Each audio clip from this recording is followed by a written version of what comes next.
আপোনালোকৰ বাবে লৈ আহিছোঁ এহাল দম্পতি নিজৰ সন্তানৰ বাবে কেনেধৰণে নিজৰ মৰম জতাইছে তাৰে এটা ভিডিঅ' লৈ আহিছোঁ আপোনালোকৰ ওচৰলৈ।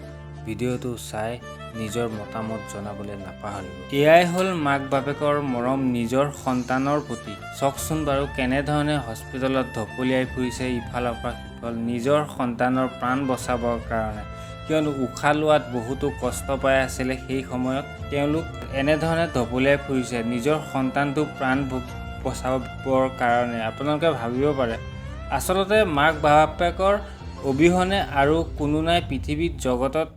প্ৰথমতে মাক বাপেক, তাৰপিছতহে বেলেগজন। আপোনালোকে ভাবিব পাৰে যে সন্তানটো কিবা হ'ল নি, তেনেকুৱা একো হোৱা নাই। তেওঁলোক জপিওৱাৰ কাৰণটো হ'ল আচলতে তেওঁলোকৰ সন্তানৰ যি অৱস্থা, তেওঁলোকৰ চকু আগত এনেকুৱা এটা ঘটনা হৈ গ'ল যে ডক্তৰৰ হাতত দিয়াৰ লগে লগে প্ৰাণটো ঘূৰি আহিল।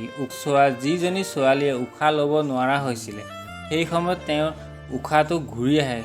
সেই মাক বাপেক হালে হাঁহিবনে কান্দিব সেই সময়ত তেওঁলোকৰ ফূৰ্তি, আৰু ডক্তৰক ভগৱান দেখিছে।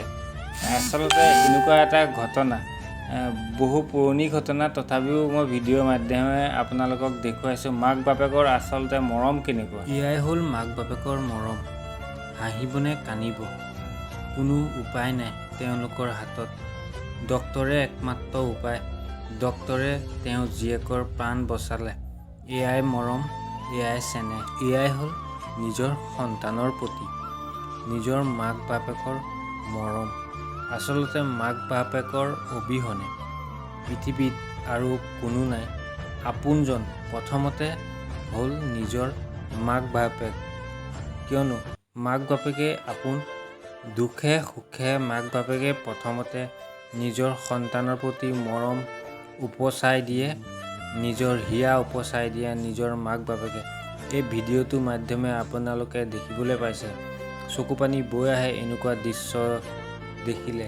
যিহেতু নিজৰ মাক বাপেকে সন্তানৰ প্ৰতি মৰম এনেকৈ সেই সময়ত কৰিবলগীয়া একো নাই, জঁপিয়াই বাগৰি এনেধৰণে নিজৰ মৰম সন্তানৰ প্ৰতি দেখুৱাইছে। কিয়নো এই ডক্তৰ ভগৱান স্বৰূপ। ডক্তৰে তেওঁলোকৰ হাতত দিয়াৰ লগে লগে ডক্তৰৰ হাতত দিয়াৰ লগে লগে তেওঁলোকৰ সন্তানৰ প্ৰাণ ঘূৰি আহে। উশাহ ল'ব নোৱাৰিছিলে, সেই সময়ত তেওঁলোকৰ সন্তানৰ প্ৰাণটো ডক্তৰে বচায়।